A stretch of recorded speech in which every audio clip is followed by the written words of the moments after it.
So in each of these examples, I'm pretending that I already have access to the target, right? And I want to implement this persistence, right? Or disable firewalls. So in order to emulate that, I just logged in through SSH as user, and that's going to be my initial access or my access to the target. Some of these persistence methods will require root privileges. If that's the case, I will switch to the root user and I'll showcase it that way. This first one does not actually require being root. So for now, I'm just user at Debian.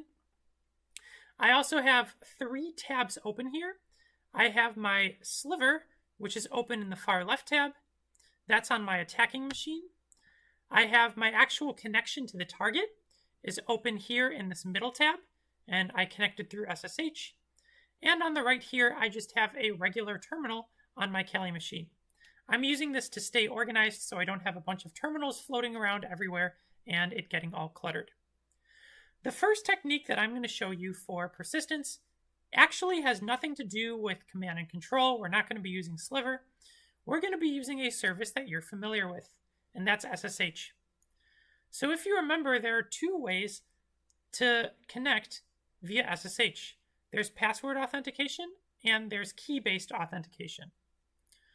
So as an attacker, if you already gained access to the target and it's running an SSH server, you can actually add your own SSH key to the target, right? So on the target, there will be an authorized keys file for each user that you can use SSH to SSH in as, right? And if I add my public key to that authorized keys file, then I can use that to SSH back in whenever I lose access. Okay. The first thing I'm going to have to do is I'm going to have to generate an SSH key pair. I can do that with SSH keygen. The type is RSA. I can just save it in homekali.ssh IDRSA. That's fine with me. I'm not going to put a passphrase on that. If I go into my .ssh directory, now you'll see I have this new key pair, IDRSA. This is my private key. Here's my public key. If I print out my public key, this is what I'm going to be adding to the authorized keys file on the target. So I'm going to right away go ahead and copy it because I know I'll be needing it later. On the target, I'm going to want to go to the user that I want to backdoor and their home directory. So I'm going to go to home user. And I'm going to go into that .ssh folder. If there is no .ssh folder or directory, I'm going to have to create one and set the appropriate permissions on it. So I can mkdir .ssh. SSH is very finicky about permissions, so you have to get this right. chmod 700.ssh. We take a look at the permissions now. Looks like that's set correctly. Going into that folder, we need to now create an authorized keys file.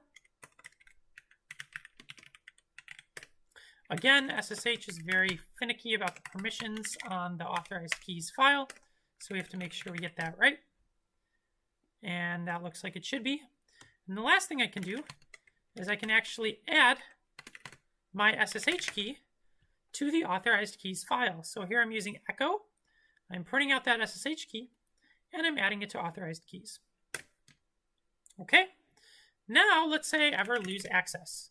So there I just lost my access to the target. How do I gain access back? Well, as long as that SSH server is running, I can always use key-based authentication to get my access back. Because I put my public key in the authorized keys file, all I have to do now is say SSH-I to use a SSH key, the name of the SSH key, or in this case, the private key, so that's IDRSA, and then user at the user I want to log in as, and the target, so 10.0.0.11. This time, if I log in, it didn't ask me for a password, it just let me log right in. That's because I had that SSH key in the authorized keys file, so it let me just log in using key-based authentication.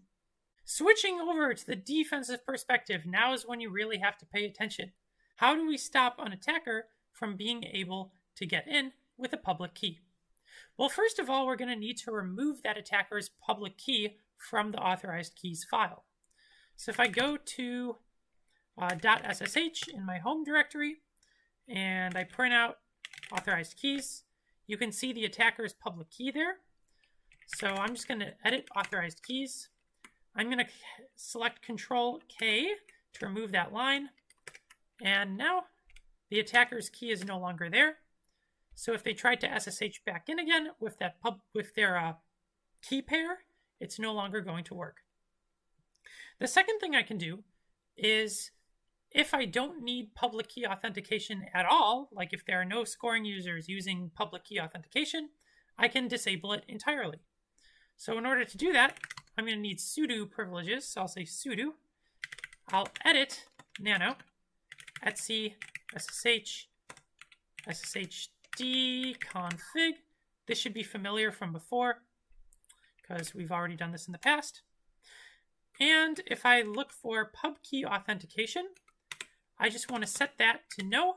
Make sure it's uncommented. So if it has this in front of it, just get rid of that. And boom. And now, because I made a change to a configuration file, I'm going to have to restart the service. So say sudo system control restart SSH. And now that should be fixed. And if we go back to my attacking machine, let's say I lose access again. This time, if I try to SSH in with my key, now it's asking me for the password. So assuming I don't know the password, I have no way of getting back in.